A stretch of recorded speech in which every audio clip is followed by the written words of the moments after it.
Добрый вечер. В эфире информационный выпуск Амши Укшара. Сегодня в программе. Пострадавших в результате перестрелки навестил в больнице президент Бадра Гунба. Глава государства пообщался с родственниками пострадавших. В Министерстве обороны вручили дипломы офицерам, прошедшим курсы переподготовки и повышения квалификации. Культурно-благотворительный фонд «Ашан» открыл сбор средств на лечение маленькой Адель Чкотуа.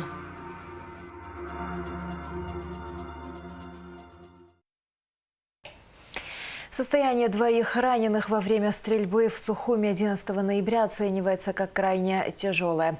Жизни троих пациентов ничего не угрожает. Они переведены в профильное отделение республиканской больницы. Пострадавших в результате перестрелки навестил в больнице Бадра Гунба. Глава государства посетил палаты и отделение реанимации. Пообщался с родственниками пострадавших, выразил им слова поддержки и пожелал всем раненым скорейшего выздоровления. Мы сегодня посетили пострадавших. 3 из 5 состояние у них стабильное, ничего жизни не угрожает. По 2 пациентам ситуация тяжелая, крайне тяжелая. Мы сегодня обговорили в случае необходимости, если будет такая возможность транспортировки пациентов за пределы, мы обязательно воспользуемся этой возможностью, обратимся к нашим коллегам, но по предварительным данным состояние крайне тяжелое, и они сегодня не транспортабельны. Врачи делают все возможное, чтобы стабилизировать состояние пациентов. Что касается самого преступления, все поручения правоохранителям даны, все силы и средства брошены на задержание преступников. Я уверен в том, что преступники понесут заслуженное наказание. Силовые подразделения МВД проводят оперативно-розыскные мероприятия, направленные на установление всех обстоятельств преступления и задержание лиц, причастных к перестрелке в столице в районе Вием 11 ноября. Вице-премьер-министр внутренних дел Роберт Киут провел совещание с руководителями оперативных и экспертных служб МВД Абхазии, где ему доложили о ходе расследования перестрелки, в результате которой ранения получили 5 человек, один из них в тяжелом состоянии. В оперативных мероприятиях задействованы подразделения управления уголовного розыска и СОБР МВД, УВД по городу Сухум. Роберт Киут поручил максимально усилить работу в данном направлении. У нас было изъято 6 гильз калибра 9 на 19 мм, 3 гильзы калибра 72 на 54, как раз предположительно с СВД стрелянные. Также изъяли кровь с места происшествия. Изъяли 2 среза металлического забора с пулевыми. Изъяли 1 срез спинки лавочки, также с пулевым. Была изъята предположительно снайперская винтовка Драгунова со срезанным маркировочным обозначением. С ней был 1 магазин с 5 патронами и 1 патрон в патроннике содержался.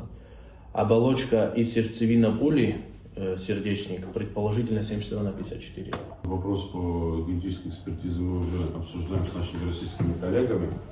И все необходимые мероприятия по проведению тех экспертиз, которые будут необходимы в рамках расследования этого дела, будут проведены. Потому что мы уже предварительные обсуждения провели с нашими российскими коллегами, чтобы нам, насколько возможно, быстро ускорили вопрос проведения генетической экспертизы. В первую очередь надо отработать свидетельскую базу. Вы понимаете, что было мероприятие, в котором находилось большое количество людей. Необходимо установить возможных свидетелей, очевидцев этого преступления. Всю хронологию произошедшего нужно восстановить. Необходимо получить максимальные сведения о возможном обнаружении данного человека, его внешнее описание. Повторно сегодня отработать весь маршрут возможного отхода. Посмотрите, где есть камеры. Я понимаю, участок очень сложный. Там очень много дорог, отходных путей, но все отходные пути вчера вы отрабатывали, я знаю. Сегодня дополнительно, повторно провести весь анализ, подключите все ресурсы, которые у нас имеются, гороаппараты. Все должны, Руслан Александрович, работать сегодня именно на раскрытие этого преступления. Усиление по постам продолжить. Сегодня проведите ротацию сотрудников, работу надо продолжать. Работу по границе, по приграничным регионам также продолжить. Самое главное определиться с самим преступником, понять, как он выглядел. Для этого надо собрать свидетельскую базу. Вы знаете, что с нами работают коллеги из службы госбезопасности, помогают активно. В полном взаимодействии с ними работать. Ход расследования преступления, имевшего место 11 ноября в Сухуми, обсудили на расширенном совместном заседании парламентских комитетов по обороне и национальной безопасности и по государственно-правовой политике. Во встрече приняли участие вице-премьер-министр внутренних дел Роберт Киут и председатель СГБ Дмитрий Адыбар. Репортаж Гугут Севардания. В начале заседания парламентских комитетов министр внутренних дел Роберт Киут рассказал о ходе расследования преступления, имевшего место 11 ноября в Сухуми. На данный момент правоохранительные органы ведут оперативно-розыскные мероприятия. Отрабатываются все маршруты вероятного отхода. Занимаются сотрудники установлением личности, характерных признаков личности, сбором свидетельской базы. И скажу так, что на месте происшествия, уже на пути отхода, была обнаружена снайперская винтовка, предположительно модели Драгунова, и, соответственно, из которой было произведено, как мы видим, 4 выстрела. Также были дополнительно обнаружены предметы, которые подлежат исследованию. В настоящее время проводится весь комплекс оперативных мероприятий. И отрабатывается ряд версий, которые, я думаю, что могут привести к определенному результату. Очень надеемся на это, что... То есть стрелял один человек, да, получается? 4 выстрела, 5 раненых. По крайней мере, мы видим, с учетом баллистики, с учетом тех пуль, которые были обнаружены по траектории полета, и все, стрелял один человек. Один человек. Предметы преступления там, он просто... Да, он на выходе сзади этого строения в лесной чаще по пути следования была обнаружена винтовка. А что было? СВД? СВД, да, самое штатное СВД. Ну, в ходе его обследования, говорю, была, ну, как бы магазин СВД, входит 4 патрона. То есть с заброшенного дома осуществлялась? С заброшенного дома вела стрельба? Да, с заброшенного дома фактически в упор. Затем депутаты обсудили ситуацию с деятельностью в Абхазии зарубежных политтехнологов. Мне позвонили на телефон, сказали, что обнаружен штаб некий, который за ночь до этого, ночью, значит, за день до этого, каким-то уговором или каким, я не знаю, как это вообще происходило, молодых граждан Абхазии, несовершеннолетних, 14-15-летних детей были задержаны за тем делом, что они срывали агитационные плакаты, значит, с столбов, ну, неважно, где это было поклеено. И в разговоре с этими детьми дети, значит, сказали, что вот нам вот некие, значит, граждане России с нами разговаривали, нас они наняли, они нам обещали денег. В процессе, где эти люди, они сказали, вот в таком-то месте, там у них штаб, мы завтра утром идем за деньгами. Естественно, это все проследили, это было обговорено, там были родственники после всего этого, этих детей были приглашены на все это. Я так понял, что они с родственниками пришли туда, там какой-то у них разговор был, видимо, уже встреча некая произошла. Естественно, я не скрываю, я Ишсо Иванович Какали, которого, кстати, все хорошо знаете, бывший зам генерального, значит, прокуратуры, зам генерального прокурора Абхазии, в свое время еще работал в Совбезе Абхазии, все его хорошо знают. Мы, естественно, туда пришли, там уже много было людей. Конечно, я не скрываю, что я общался. И еще раз говорю, но какое было у меня удивление, когда я зашел в это здание, опять обнаружился этот бородатый человек, которого я неделю, 10 дней до этого увидел.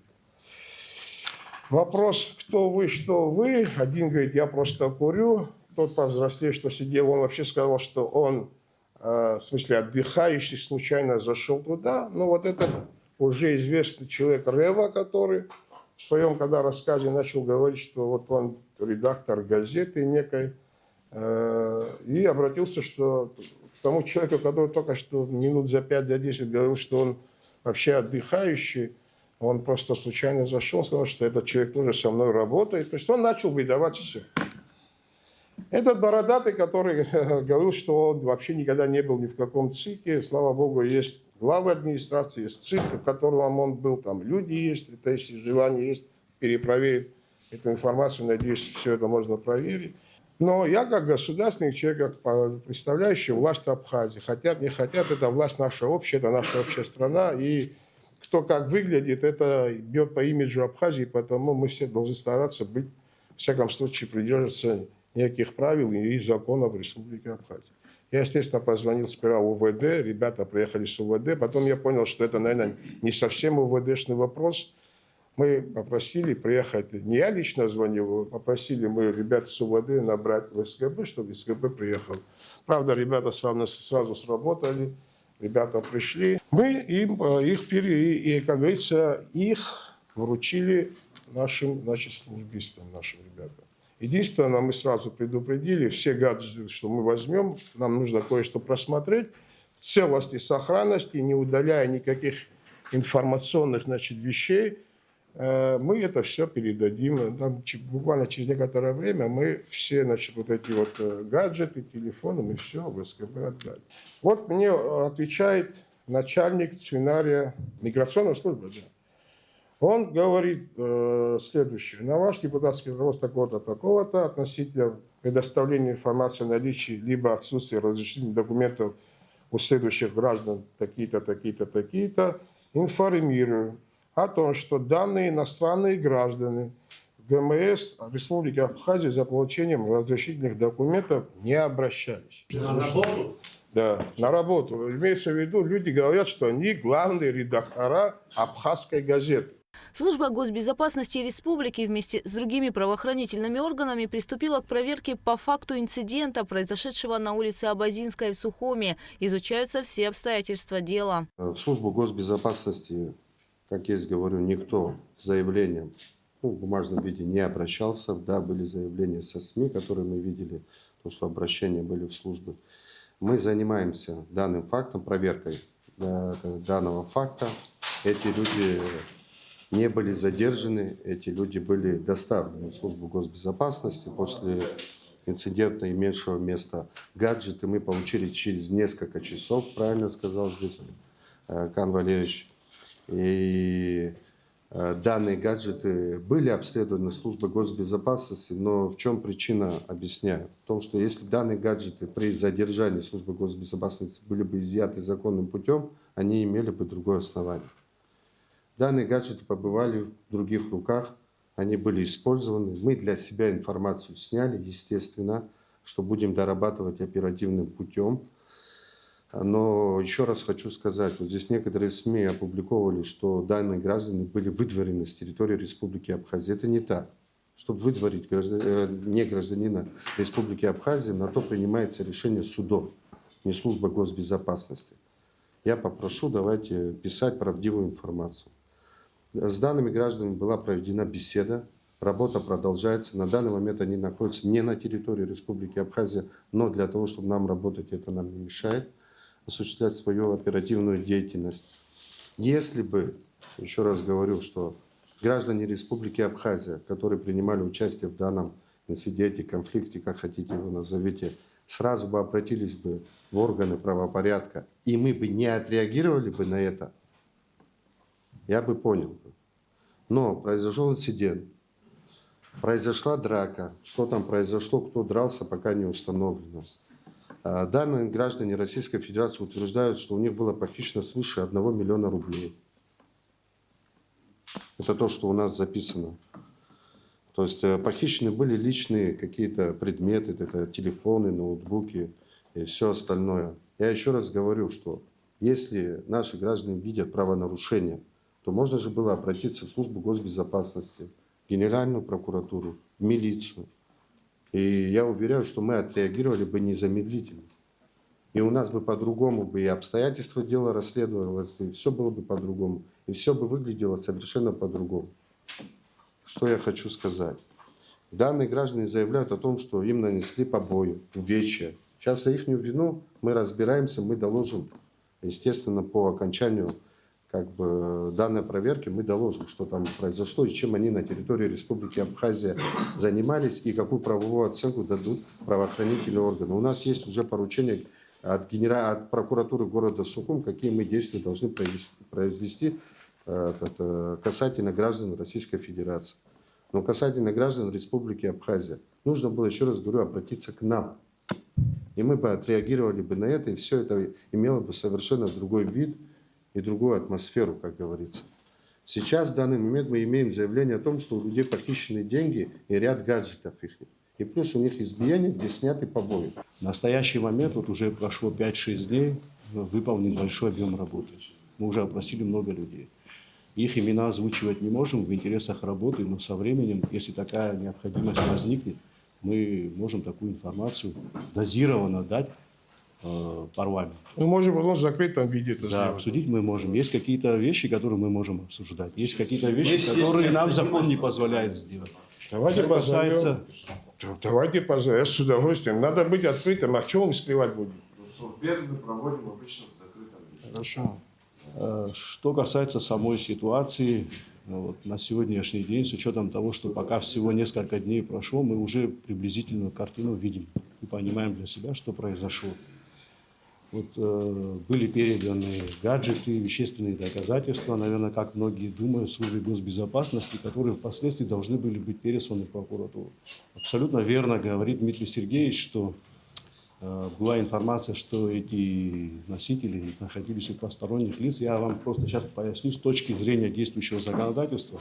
Любой предмет, который может оказаться у третьих лиц впоследствии в качестве носителя информации вещественного доказательства в рамках предварительного следствия и судебного разбирательства использоваться не может. Это, чтобы вы понимали, это не односторонняя наша позиция, это законодательство требует именно такой процедуры. Поэтому на тот момент, когда передавались, я не знаю, вот если у меня сегодня такая информация есть, что несколько часов у кого-то они находились в руках, но даже если мы захотим, мы этого сделать не можем. Приобщить их к сегодняшним материалам и, возможно, в перспективе, если это будет какое-то уголовное дело, ссылаться на них мы не можем. У нас сегодня есть показания ряда свидетелей, у нас есть сегодня заявление от этих 3 граждан, которые указывают, что к ним было применено насилие, что у них похитили денежные средства и, соответственно, вот эти предметы, о которых здесь идет речь. Но я хочу вам сказать, уважаемые депутаты, что мы односторонне эту проверку рассматривать не собираемся, только с учетом их заявления, то, что мы сегодня имеем, несмотря на то, что оппозиционные силы пока еще нам с заявлением официально не обратились, и никакие материалы в прокуратуре не были переданы. Были публикации, где некоторые представители оппозиции говорили, что они обратятся в прокуратуру. Мы ждем этого обращения. На сегодняшний день предварительно что мы усматриваем? Мы усматриваем, во-первых, мы рассматриваем законность участия этих граждан в выборном процессе, насколько это было законно.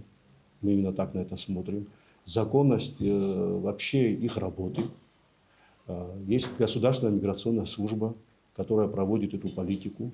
И мы уже к ним обратились, но пока официального ответа не имеем. Но я, как прокурор, могу вам сказать, что любой иностранный гражданин, который прибывает в Республику Абхазия, должен получить разрешение для трудоустройства и осуществления трудовой деятельности. Насколько мне известно, у них этого не было. Тот же работодатель, который принимает таких граждан к себе на работу, должен иметь патент. Сегодня у нас такой информации нет, чтобы был патент. На мой взгляд, с учетом тех материалов, которые добыты на сегодняшний день, я могу сказать, что усматривается административное правонарушение. СГБ призывает граждан и средства массовой информации воздержаться от преждевременных выводов и распространения непроверенных фактов. Гугут Савардани, Алексей Гухова, Абхазское телевидение. 7,2 миллиарда рублей составил совокупный кредитный портфель банковского сектора на 1 октября 2025 года, сообщает Банк Абхазии. По сравнению с аналогичным периодом прошлого года он вырос на 6,4%. Значительная часть этих средств была направлена на поддержку реального сектора экономики. На 1 октября 2025 года общая сумма кредитов юридическим лицам и индивидуальным предпринимателям составила 4,5 миллиарда рублей, или 62% кредитного портфеля. Лидерами по объему кредитов, выданных субъектам экономики, являются КБ Универсалбанк, Аврора банк и Сбербанк Абхазии. В Министерстве обороны вручили дипломы офицерам, прошедшим курсы переподготовки и повышения квалификации командного состава на базе Сухумского высшего общевойскового командного училища. Курсы были организованы для представителей всех силовых структур республики. Аэлита Арутюнян расскажет подробности.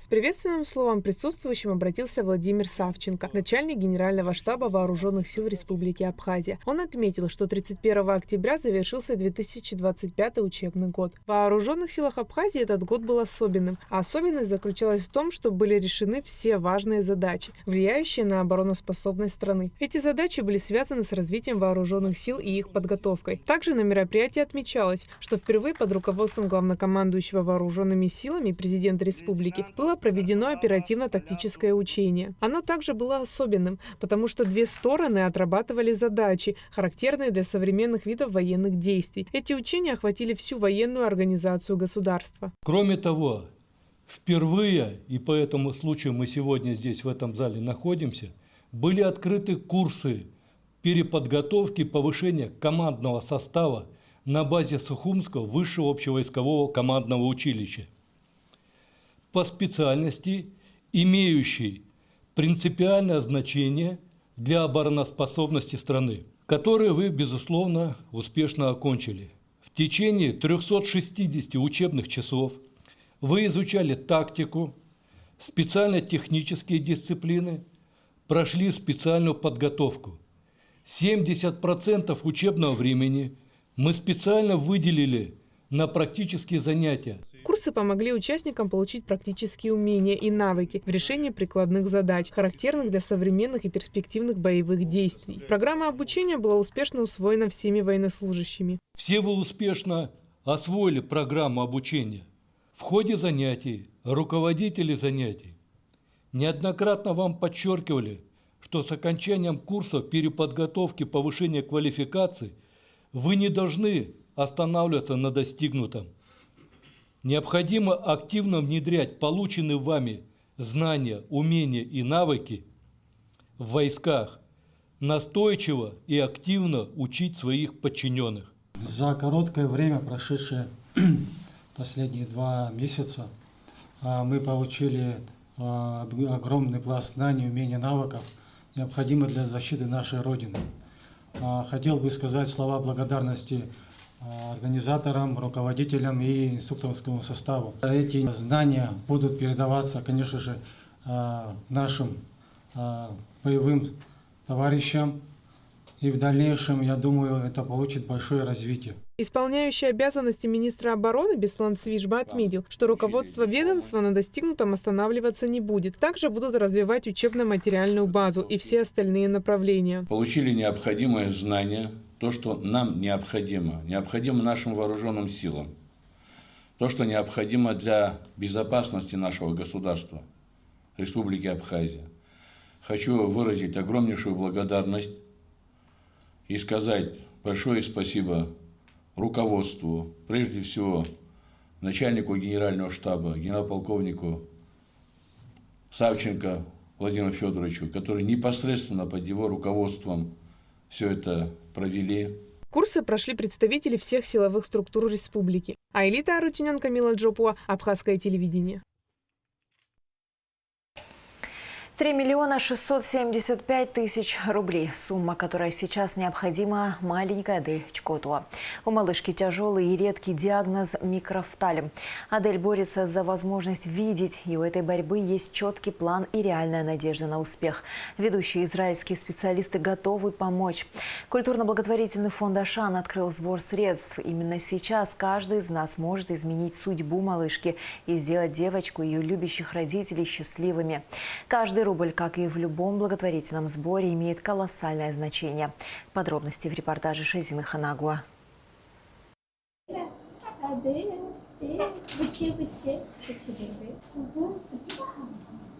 Адель Чкотуа всего 3 месяца. Ее маленький мир пока лишен красок и света. Малышка мягко улыбается в ответ на голос, тянет крошечные ручки и, словно не ведая о болезни, доверчиво встречает каждый новый день.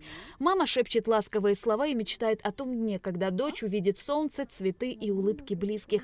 Однако врачебный диагноз рушит эти простые мечты. У Адель микрофталем – редкое заболевание, требующее сложной операции и дальнейшей реабилитации. Родилась она в срок, хорошо, беременность хорошо протекала.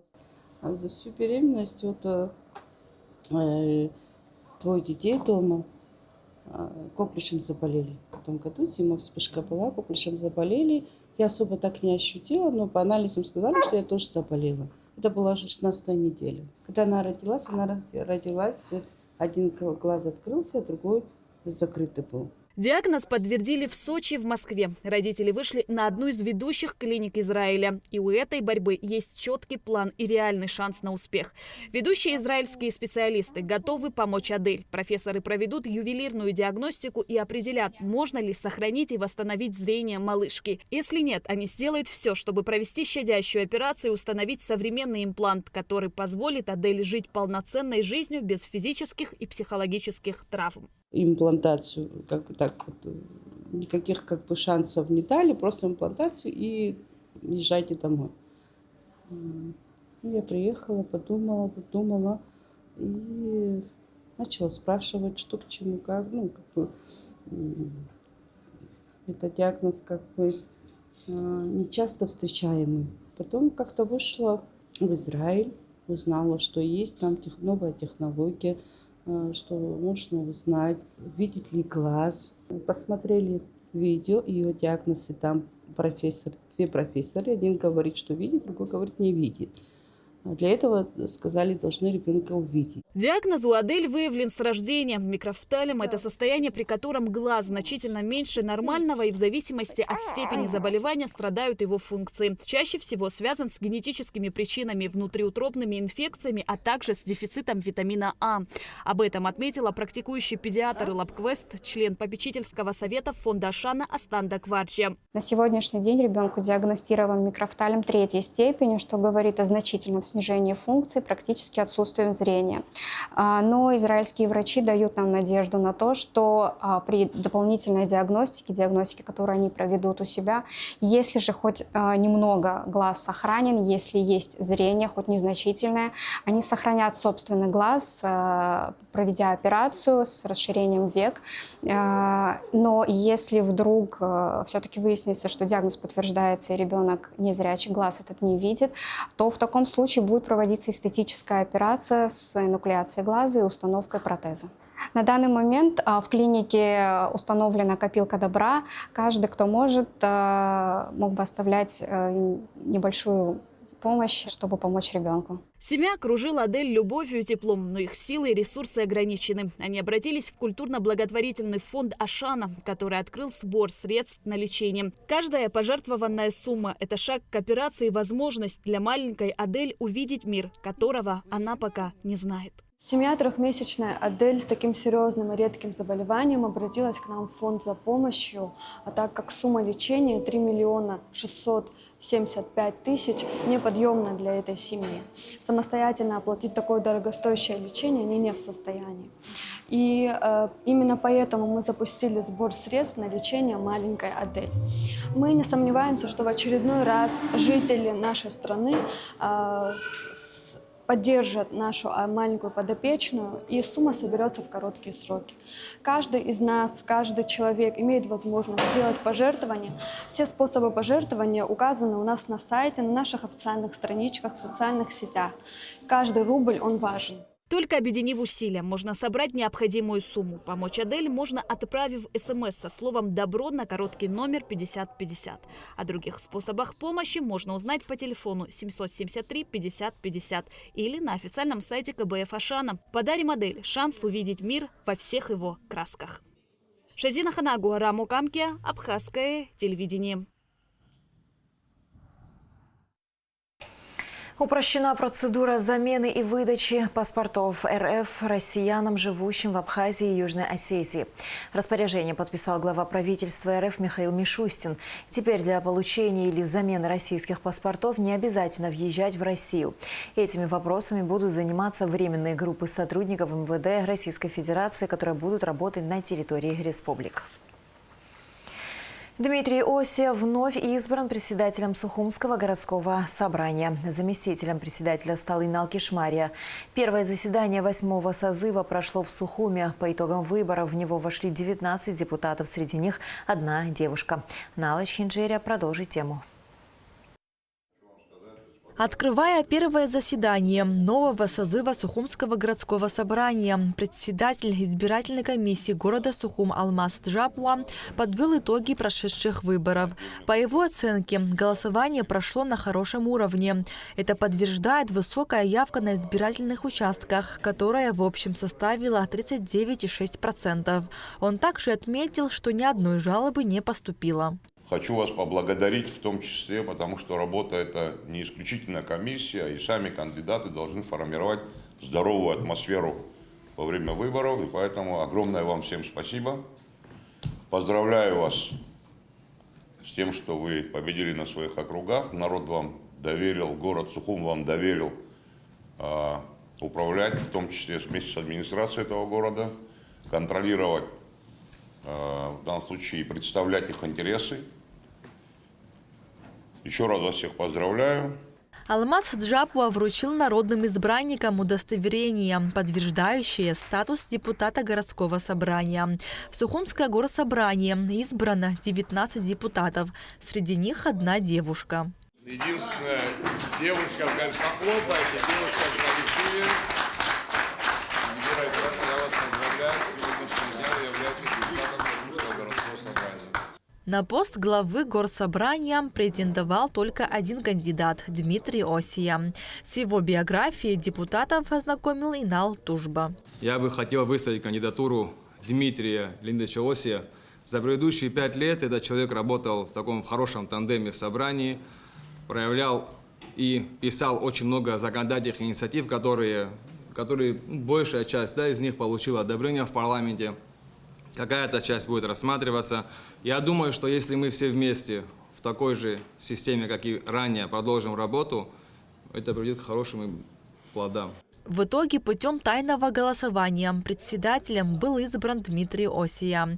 За него проголосовали 18 депутатов, один воздержался. Спасибо большое за оказанное доверие. Прежде всего, это оценка деятельности Сухумского городского собрания 7-го созыва. Я уверен, что в 8-м созыве мы продолжим быть самостоятельными, принципиальными, с ответственностью перед людьми. У нас впереди очень много дел, много задач. Я уверен, все вместе, одной командой, мы сможем сделать наш город светлее, удобнее, комфортнее и красивее, как для жителей нашего города, так и для гостей столицы. Также депутаты избрали заместителя председателя горсобрания. Ним стал Инал Кишмария. Нала Чинджерия, Давид Хашик, Абхазское телевидение.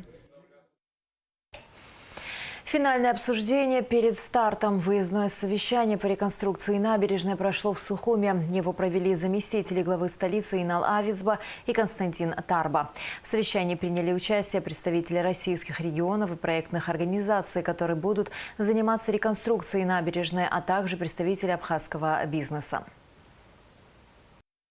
Набережная администрации Сухума проходит финальное выездное совещание всех представителей проектных организаций, представителей регионов Российской Федерации, которые будут участвовать в реконструкции и реставрации набережной. Также всех представителей местного бизнеса, которые будут принимать участие. Это финальное совещание выездное перед началом производства работ. Обсуждаем уже детали, расположение малых архитектурных форм, материалы, используемые для реконструкции и реставрации также. Есть некоторые, конечно, и разногласия, но мы придем к общему и после градостроительного совета примем уже окончательное решение по материалу.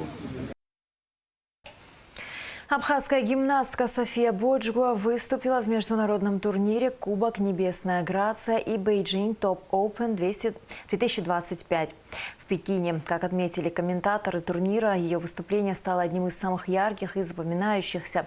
И, несомненно, приз зрительских симпатий достанется именно ей. Давайте посмотрим ее выступление. Следующая гимнастка представляет у нас Международную ассоциацию «Небесная Грация» София Боджгуа.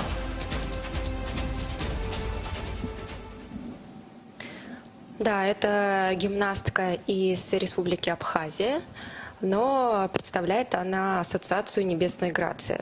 Очень юная спортсменка, ей 10 лет, 2015 года.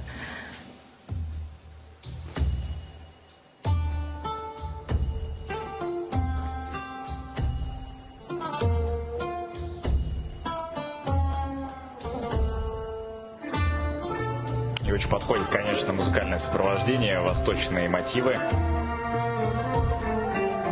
Да, и насколько сочетается, да, обруч с купальником. Прям очень пластичная, яркая девочка, артистичная.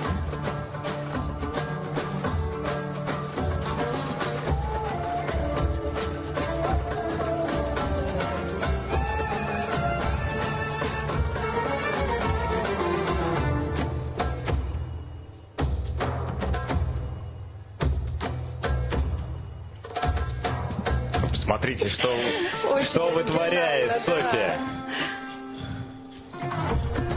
Это все идет в зачет артистики, это оценивается. Просто приковывает миллионы сердец сейчас по всему миру любителей художественной гимнастики.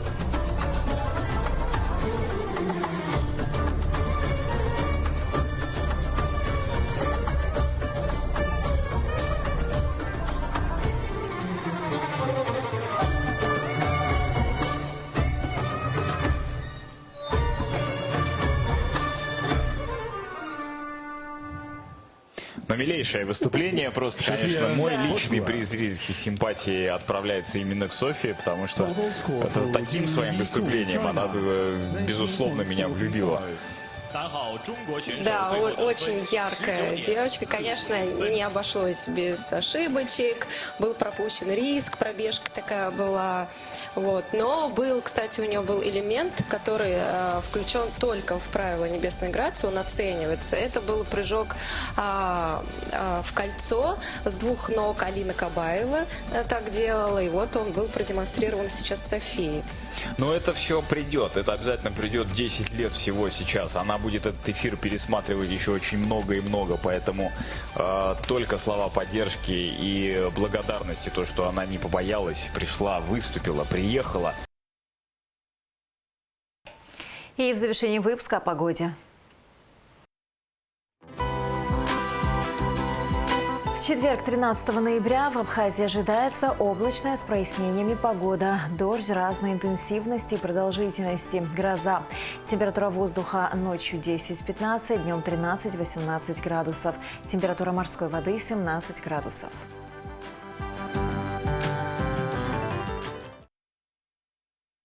На этом наш выпуск завершен. До скорых встреч в эфире.